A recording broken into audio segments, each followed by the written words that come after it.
ഞാൻ പണ്ട് നഴ്സുമാർ ക്ലാസ് എടുത്ത് ചോദ്യം ചോദിച്ചാൽ നിങ്ങളോട് ചോദിക്കാം, നമുക്കാരാണ് ശമ്പളം തരുന്നത്? ഇല്ല, ആരോ ചൂണ്ടിക്കാണിക്കുന്നുണ്ട്. ആരാണ്? പറഞ്ഞോ, വെറുതെ പറഞ്ഞോ. ലത്തീഫ് സാറോ? ലബീബ്?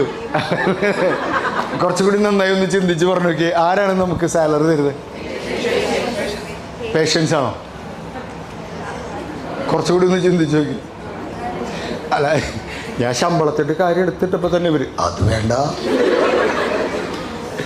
അത്തരം മോട്ടിവേഷൻ വേണ്ട, അത് നമ്മുടെ സബ്ജക്റ്റ് അല്ല, അത് വേറെ. നിങ്ങളും എനിക്കറിയില്ല, അതവിടെ നടക്കട്ടെ. പേഷ്യൻസ് ആണോ അതോ ബൈസ്റ്റാൻഡറാണോ? ബൈസ്റ്റാൻഡർ അല്ലേ?